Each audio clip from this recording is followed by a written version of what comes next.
What secrets lie buried in the shadows of time?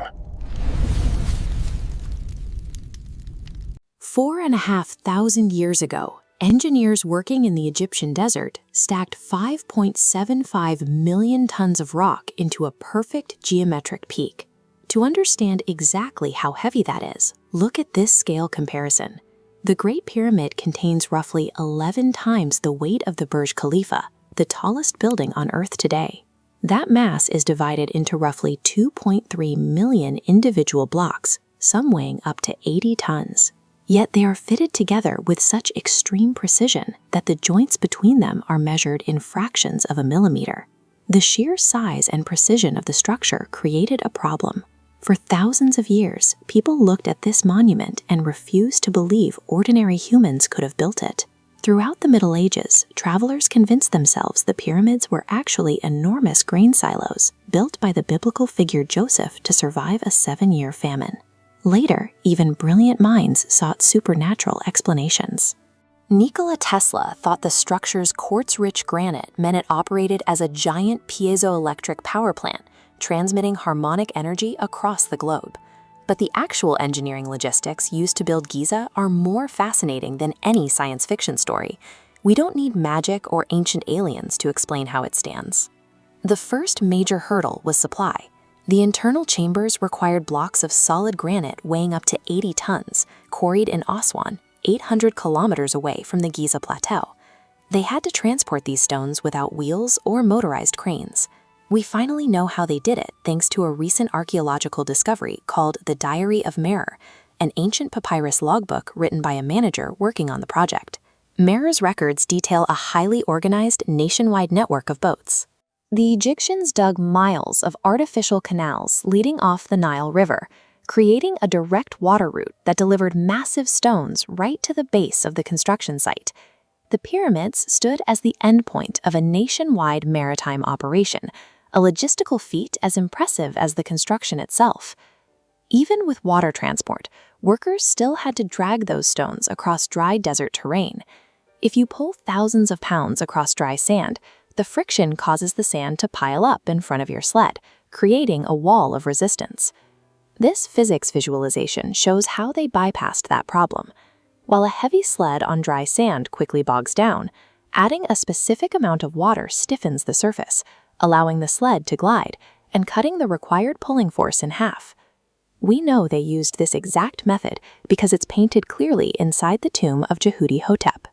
The artwork shows a massive statue being pulled on a wooden sled, while a single worker stands at the very front, pouring water onto the sand right before the runners hit it. Mastering a simple environmental trick, wetting the ground to manipulate friction, allowed human muscle to move millions of tons of stone. Moving the stones is one thing, but placing them is another. The pyramid sits on a 13-acre base, and its 4 sides point almost perfectly to true north, east, south, and west. Achieving this without a magnetic compass was a triumph of observation.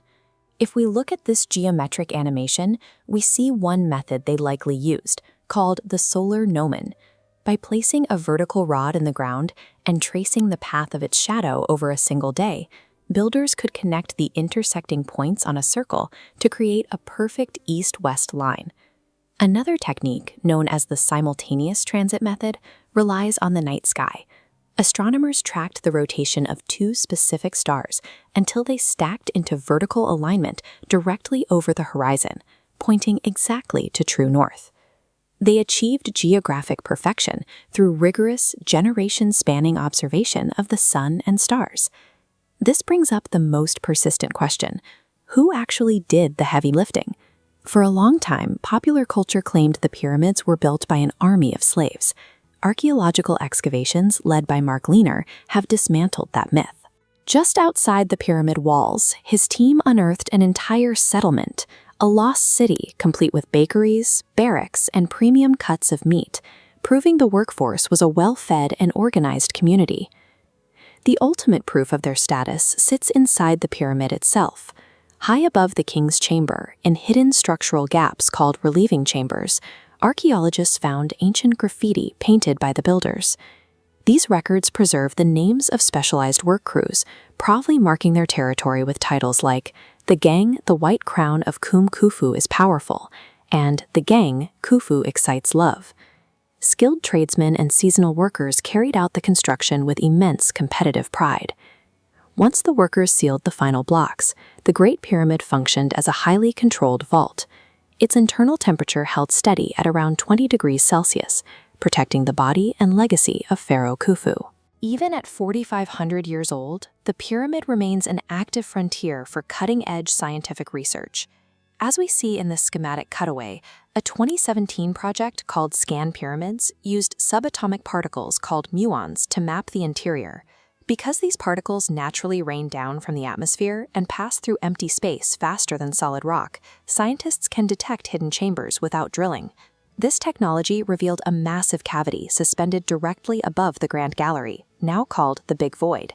It also pinpointed a hidden corridor near the north face, which researchers explored using an endoscopic camera in 2023. It's a remarkable irony. Today, physicists require subatomic particle scanners just to reverse engineer the architectural secrets that the Egyptians built entirely by hand. The archaeological evidence strips away the mythology.